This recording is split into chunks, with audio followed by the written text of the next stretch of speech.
आजच्या आपल्या या मुंबई महानगरपालिकेच्या निवडणुकीच्या निमित्ताने आयोजित वंचित बहुजन आघाडी आणि भारतीय राष्ट्रीय काँग्रेसच्या सगळ्या उमेदवारांच्या संयुक्त सभेसाठी आपल्या सगळ्यांच्या समवेत उपस्थित आपले श्रद्धास्थान आदरणीय बाळासाहेब आंबेडकर, त्याचबरोबर काँग्रेसचे दत्तू गवाणकरजी आणि सगळेच त्यांचे कार्यकर्ते, विचारपीठावर उपस्थित सगळेच आपले उमेदवार आणि दोन्ही पक्षांचे कार्यकर्ते आणि सगळे नागरिक जे समोर बसलेत. 2 दिवसाआधी राजगृहावरती आपण वंचित बहुजन आघाडीचा जाहीरनामा जेव्हा जाहीर केला तेव्हा मुंबईचे पत्रकार एवढे खोडसाळ आहेत की त्यांनी जाहीरनामा सोडून सगळा विषय सारखा इथेच वळवला की काँग्रेस आणि वंचित सोबत नाही, काँग्रेस आणि वंचित सोबत नाही. आज जरा त्या आंधळ्या पत्रकारांनी हे बघावं की प्रत्येक वॉर्डमध्ये जिथे जिथे शक्य आहे, जिथे जिथे आपली ताकद आहे, तिथे आपण सगळे एकत्रितपणे काम करतोय. अंजलीताईने त्यांना साधं उत्तर दिलं. त्या म्हणाले की जिथे आम्हाला शक्य आहे आम्ही एकत्रित प्रचार करतोय, जिथे सभा शक्य आहे, पण संपूर्ण महाराष्ट्र जर बाळासाहेब आंबेडकरांना पिंजून काढायचं असेल तर ते प्रत्येक वॉर्ड सभेमध्ये जाऊ शकत नाही. आणि निश्चित ही जी आघाडी आपली झाली आहे त्याचा एक चांगला परिणाम ह्या निवडणुकीमध्ये आपल्याला दिसणार आहे. त्याचं कारण हे की परवा लोकशाही न्यूज चॅनलवरती एका न्यूज डिबेटमध्ये पक्षाचे प्रतिनिधी म्हणून मी गेले होते. अनेकांनी तुम्ही तो न्यूज डिबेट बघितला असेल. आपण प्रश्न एक विचारतो आणि हे समोरचे विरोधक भलतंच उत्तर देतात. मी त्यांना साधा प्रश्न विचारला की सारखं मराठी अमराठी हा वाद, हिंदू मुसलमान हा वाद तुम्ही घालताय आणि जे 4 पक्ष तुम्ही आता वेगवेगळे उभे आहात, म्हणजे 2 राष्ट्रवादी वेगळे, 2 सेना वेगळ्या, मनसे बिचारी अजून तरी सोबत आहे, एकटी आहे, आता ती सेनेसोबत गेली, आणि भाजप. म्हटलं जरी हे सगळे वेगवेगळे पक्ष दिसत असतील तरी ह्यांच्यापैकी 4 पक्ष तर एकच आहेत ना. एवढी वर्ष सत्तेमध्ये ते एकत्र होते. मग एवढी वर्ष सत्तेमध्ये एकत्र असताना देखील तुम्हाला 25 वर्षानंतर हिंदी, नॉन हिंदी, मराठी, हिंदू, मुस्लिम हेच मुद्दे तुम्हाला पुन्हा पुन्हा घ्यावे लागतात. त्याचं उत्तर द्या. तर शिवसेनेच्या, भाजपच्या, मनसेच्या, आमच्या सगळ्याच महिला प्रतिनिधी ज्या होत्या त्यांच्याबद्दल आदरच आहे महिला प्रतिनिधी म्हणून, पण त्याने पुन्हा हे सांगितलं की कसं उद्धव ठाकरे आणि राज ठाकरे एकत्र आणि मराठी अस्मिता वाढणार. अरे प्रश्न काय, तुम्ही बोलताय काय? त्यामुळे विरोधक हे पूर्णपणे गोंधळलेले आहेत. फक्त भावनिक राजकारण करून 2 भाऊ एकत्र येतात, कोणाला आनंद नसेल? महाराष्ट्रातली संस्कृती आहे ती, सगळ्यांना आनंद आहे. 2 भाऊ एकत्र येत आहेत, ते खूप चांगली गोष्ट आहे, पण ते त्यांच्या स्वार्थासाठी एकत्र येत आहेत हे मुंबईकरांनी विसरू नये. कारण मराठीला मुंबईमधून हद्दपार करणारेच हे आहेत. मराठी शाळा जेव्हा बंद होतात तेव्हा मूग घेऊन बसणारे हेच होते. आणि फक्त मराठी अमराठी वाद सुरू करून मुंबईच्या मूलभूत प्रश्नांबद्दल अजिबात कोणी बोलत नाही. त्याच डिबेटमध्ये मी पुढे म्हटले होते की महिलांच्या सुरक्षिततेबद्दल काय यांचे विचार आहेत जरा सांगावे त्यांनी. साहेब, आकडेवारी बघितली तर आपण सगळे आश्चर्यचकित होऊन जाऊ. मागच्या 10 वर्षामध्ये मुंबईमध्ये फक्त 103% महिलांचे बलात्काराचे प्रकार वाढले. 103% फक्त 10 वर्षात. आणि हे रिपोर्टेड केसेस. दादांनी इथे बदलापूरच्या केस बद्दल सांगितलं. ती मुलगी, ती चिमुरडी जिच्यावरती तो अत्याचार झाला आणि जो कोणी आरोपी होता तो अक्षय शिंदे, त्याचा एन्काउंटर करून टाकलं पोलिसांनी. आणि आज कळतंय का केलं? त्या आपटेला त्यांना वाचवायचं होतं म्हणून त्यांनी त्याचा एन्काउंटर केला. तो अक्षय शिंदे मराठी नव्हता का? तो कुठून आला होता? तो बिहार UPचा होता, तो मराठीच होता ना. त्याच्याबद्दल कोणीच चकार शब्द का नाही काढला तेव्हा? आणि या सगळ्याच्या पुढे जाऊन आजही 75,000 कोटी जर तुमचं वर्षाचं बजेट आहे मुंबई महानगरपालिकेचं, गोवा, मिझोराम सारख्या राज्यांपेक्षा तिप्पट आपलं बजेट आहे. आणि तरी देखील वॉटर, गटर आणि मीटर ह्याच्या पुढेच आमचा प्रचार जात नाही. 25-30 वर्षानंतर पण पुन्हा पुन्हा आम्ही सांगतो की आम्ही सत्तेत आलो तर आम्ही तुमचे रस्ते करून देऊ, लाईटचे प्रश्न. अरे मग एवढी वर्ष जेव्हा सत्तेत होता काय झोपा काढत होता का तुम्ही?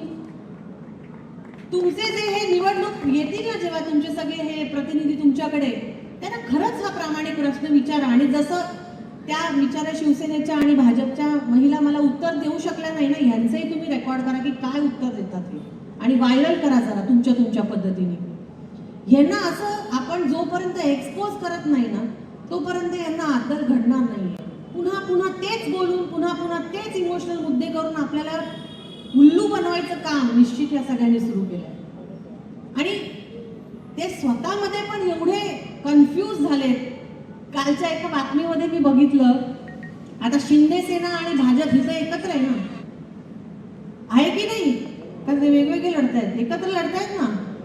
आता शिंदे सेनेचा प्रचार सुरू, भाजपचा प्रचार सुरू असताना भाजपचे पदाधिकारी काय घोषणा देत होते? 50 खोके एकदम ओके. म्हणजे आता त्यांनी कबूल केलंय की शिंदे सेनेच्या सगळ्याच महान नेत्यांनी कसे पैसे खाऊन झाडी डोंगर काय काय करून आले, आसाम गुवाहाटी कुठे फिरून आले, आपल्या पैशांवर गेले. त्यांच्या कोणाचा मेहनतीचा पैसा नव्हता, तुमचा आमचा टॅक्स भरून त्यांच्या तिजोरीत गेलेला, तिथून त्यांनी मागच्या दरवाजाने त्यांच्या घरात नेलेला पैसा होता. त्यामुळे आता आले की जरूर त्यांना विचारा की तुम्ही एवढं जे तुमचं महात्म्य सांगता, आम्ही सरकार पडलं, ह्याव केलं त्याव केलं. जेव्हा हे सगळं होत होतं मुंबई महानगरपालिकेमध्ये, जेव्हा हे सगळं होत होतं तेव्हा तुम्ही का शांत होता मग?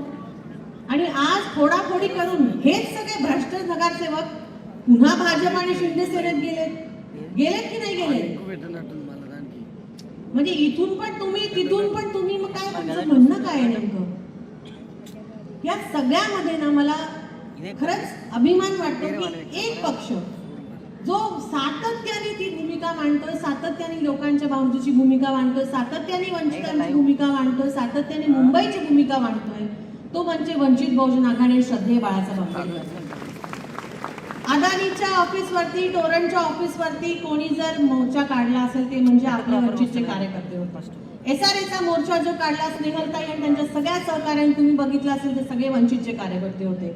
त्या मुंडेताईंचं जे प्रकरण झालं त्याच्यावर कुठल्याही राजकीय पक्षाने कुठलाही मोर्चा त्याच्यात काढला नाही. फक्त वंचित बहुजन आघाडीच्या आम्ही महिला होतो, या ताई माझ्यासोबत होत्या. आम्ही मंत्रालयाच्या समोर जेव्हा मोर्चा काढला तेव्हा अक्षरशः आमचे कपडे फाडले पोलिसांनी आणि आम्हालाच मारहाण केली.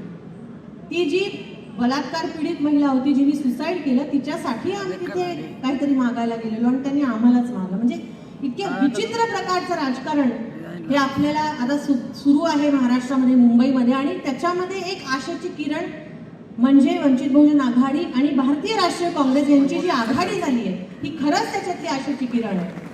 एवढी वर्ष सगळे म्हणायचे की साहेब कधी आघाडी करत नाही, आघाडी करत नाही, आणि आज केली आहे तर पुन्हा त्या आघाडीवरती प्रश्नचिन्ह तेच उपस्थित करतात.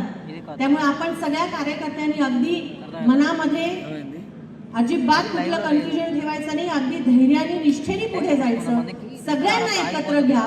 निश्चित आज थोडीशी उपस्थिती कमी आहे इथे, त्याच्यामुळे कदाचित कोणाला वाटत असेल की काय नाही, पण वरळी हा आंबेडकरी जनतेचा बाले किल्ला राहिला आहे आणि तो किल्ला आम्ही ढासळू देणार नाही. हा शब्द आपल्याला बाळासाहेब आंबेडकरांपुढे इथे द्यायचा आहे. शेवटचा एक मुद्दा मांडते आणि थांबते. परवा साहेब नागपूरला होते, काल आम्ही नाशिकची सभा केली, तिथून साहेब मालेगावला गेले, तिथून साहेब औरंगाबादला गेले, तिथून साहेब पुन्हा भिवंडीला आले, सकाळी भिवंडीची सभा केली, दुपारी राजगृहावर प्रेस कॉन्फरन्स केली, आता अंधेरीची सभा केली आणि आता वरळीला आहे. काय गरज आहे त्यांना? तुम्हीच विचार करा काय गरज आहे. त्यांना सत्तेत जायचं असलं असतं तर जसे RPIचे सगळे घटक गेले सत्तेमध्ये, ह्या त्या मार्गाने गेले असते, कधीचेच मंत्री झाले असते, आज मोदीजीच्या बाजूला मांडीला मांडी लावून मंत्रिमंडळामध्ये बसले असते. पण विचारांशी आणि बाबासाहेबांची तडजोड साहेबांनी केलेली, आणि म्हणूनच आजही आपण भांडतोय, कारण त्यांना सत्तेत नाही जायचंय, त्यांना आपल्याला सत्तेत पाठवायचंय, आपल्या वंचित नेतृत्वाला सत्तेत पाठवायचंय. तुम्ही आज विचारपीठ बघा, असा आरोप होतो की वंचित बहुजन आघाडी म्हणजे एकच धर्म एकच पक्ष, अजिबात नाही. ह्या विचारपीठावर आज सगळे उमेदवार जे बसलेत, अण्णा बसलेत, तिथे डोळसताई बसलेत, अनेक सगळेचे उमेदवार बसलेले सगळ्या वेगवेगळ्या समूहांचं प्रतिनिधित्व करतात. आणि म्हणूनच वंचित बहुजन आघाडी आणि काँग्रेसची ही जी आघाडी झाली याला बहुमताने आपल्याला विजयी करायचं, एवढाच एक निर्धार करून इथून जाऊया. आपली काय निशाणी आहे? एवढी आवाज कमी असेल तर कसा जाळ काढणार आपण? हा गॅस सिलेंडर सगळ्यांचा जाळ काढणार याची खात्री तुम्हाला घ्यायची आहे आणि या वरळीचा बालेकिल्ला आपल्याला पुन्हा मिळवायचा, एवढा निर्धार करून इथून जाऊया. जय भीम, जय शिवराय, जय संविधान.